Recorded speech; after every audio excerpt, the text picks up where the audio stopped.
Hey guys, welcome back to the channel. Today we have something a little bit special. It's one of our first attempts at a proper car review. Today we're going to be reviewing the Hyundai Genesis Coupe 3.8 2015 Ultimate Edition, and we're going to be answering the question, does it deserve the hate that it gets just for being a Hyundai? So let's get into it. So the Hyundai Genesis Coupe is, well, Hyundai's first attempt at breaking into the quote-unquote performance market, at least in the low end of the spectrum. So this car was meant to compete with sports cars such as the Camaro, the Mustang, and some even would say the 370Z, even though that doesn't have rear seats, which could make the classification different. This car was pretty much first of its kind under the Hyundai brand. It first came out in 2010 with the 2.0 turbo model, which wasn't really the enthusiast choice, as the car really lacked horsepower and it wasn't exactly nimble like, say, a BRZ or an FRS. The first 3.8 model pumped out about 305 horsepower and somewhere in the mid 200 range regarding pound-feet of torque. Now the car itself, again, was pretty heavy, so 305 wasn't exactly overwhelming, and it was a pretty slow car if you consider it, even though the new 3.8 isn't exactly fast either if you compare it to, well, high-end cars. The 3.8, however, did get a refresh in the year 2013. They ended up putting in direct injection into the 3.8 GDI, allowing it to do 348 horsepower along with 295 pound-feet of torque. That meant that the car can do 0 to 60 in about 4.9 to 5 seconds, and it can also run a 13.9 mile as proven by Motor Trend. Alright, so this specific model is the 3.8 Ultimate Edition. That means it combines the performance of the R-Spec with the best luxury features the Hyundai offered in the Genesis Coupe. The performance features that it adds is the Torsen limited slip differential, along with very good stopping power coming from 4-piston Brembo brakes in the front and in the back. All those stats compare very well up against its main competitors and surpasses many of them. So Hyundai also offers two transmissions with this car. First one being your standard 6-speed manual.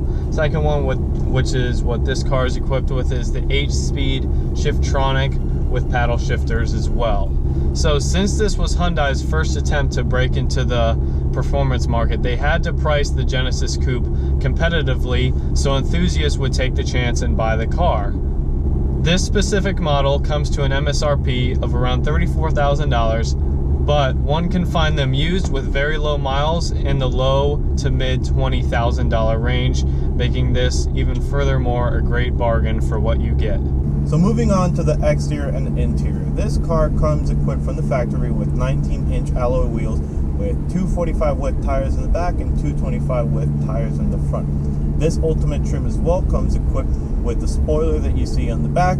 Pretty low level, but it goes with the design language of the car. Besides that, this car is also featured in Casablanca White, which in my opinion is one of the best colors for the Genesis Coupe. Would you agree? I agree, especially with the silver wheels. It goes really well together, and especially with the red Brembos that really pop out. I think white was a great option for this car. I agree. Now moving on to the interior. This car features, in my opinion, a really good interior. It might not be as good or as upper end as a Mercedes S-Class or something along those lines. It could be BMW 7 Series, but it is really good quality for the price. The whole dash is covered in leather, which actually doesn't feel flimsy at all, unlike, say, some sports cars. You can knock on the dash, you can hear that hollow plastic. No, I was actually surprised at the quality that Hyundai put in when putting in this dash, as well as the leather wrapped steering wheel, leather wrapped edges of the center console, a nice metal finish on the actual centerpiece that holds in these beautiful gauges covered in chrome, along with the infotainment system, which also has chrome highlights. Besides that, we have leather and sport-oriented seats, which can be really comfortable, seeing as they have lumbar support, full adjustability, and I've personally taken this on an 8-hour road trip, no issues whatsoever. One of the biggest selling points when I bought the car. Okay, so another topic for this car is it daily drivable? In my opinion, it's extremely daily drivable. The blind spots compared to the 370Z are a day and night difference. In this car, and the Camaro. Definitely the Camaro. In this car, you can see almost completely around you with a simple turn of the head. I've driven the 370Z before, and when you try and look over your shoulder, it's just a black wall. Now, of course, wait till you drive my car. Now, of course, the 370Z is way more sports oriented than this car is, but that just goes to show that this car is more daily drivable. The suspension is a bit firm, but if you're a true enthusiast like we are, that's actually almost a plus. So that, and just decent fuel economy, about 21 miles per gallon average, 27 highway, makes it for a really fun and good daily driver. Alright, so a couple of things we don't like. Starting off with this transmission, the 8-speed Shiftronic is great, bangs through the gears very quickly, but when you use the paddle shifters manually, it gives the driver wanting more. They do respond, but they don't respond that quickly, and having the limit at 6,400 RPMs for the automatic does leave a little bit to be wanted as well.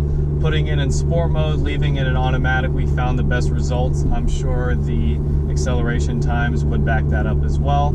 Cup holders, there are only 2. There could be more, but again, this is a performance oriented car, but since we're nitpicking, only 2 cup holders. Yeah, that, and as well as the infotainment system is a little bit outdated from how it feels. The navigation works just fine, even though, to be honest, no one ever uses that anymore. So I do like it, but at the same time I don't. Another one of my gripes is this doesn't have a rear view camera. It only has parking sensors that beep literally every time you put it in reverse, and it's annoying as hell. Another obvious thing with the car, the back seats are basically for insurance purposes only. For insurance purposes, yeah. I mean, you can squeeze back there in a pinch. I've done it. My girlfriend's done it. But they're really only for insurance purposes. But, you know, you could put a golf bag back there or a suitcase and strap it in and make sure it doesn't go flying around. So I guess that's good. Yeah.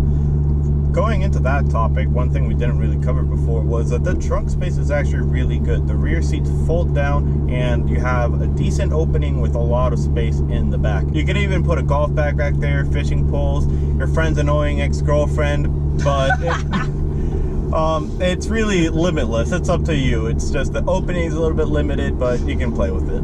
So even furthering the daily drivability of the car, it also comes with a 10-speaker Infinity sound system, which sounds great. Heated seats for those cold winter days, and also a sunroof for the hot summer days.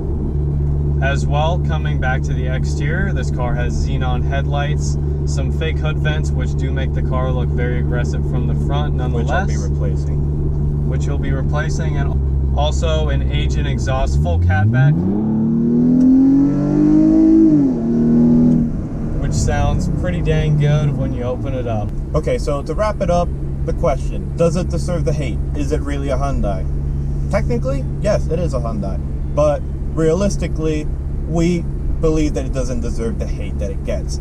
It's their Genesis Coupe that later on went to become its own line, Genesis. That was the whole point from the beginning. That's where the Genesis name came from. And now Genesis USA, as you know, has the G80, G80 Sport, G90, and they're pretty good quality cars. Now people stop associating Hyundai with Genesis, and it gives them a lot more positive reviews. So in my opinion, this car is definitely way more than just your average Hyundai. I love it personally. I'm obviously biased. I own the car, but Hyundai really knocked it out of the park when they came to this Genesis Coupe lineup.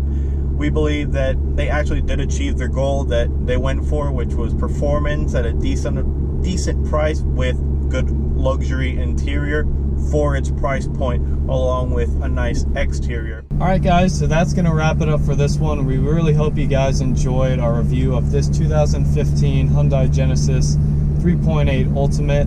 We took a long time to get all the necessary shots. We really hope we put together a good production for you guys. So if you guys enjoyed, go ahead and hit that subscribe button, or at least leave a like on the video. It really does help out. As always, leave a comment below. Check out some of our other videos, and we hope to see you guys on the next one. Take care. Hey guys, hope you all enjoyed the video. Just a quick reminder to check out this app we've all been using called Garage Amino.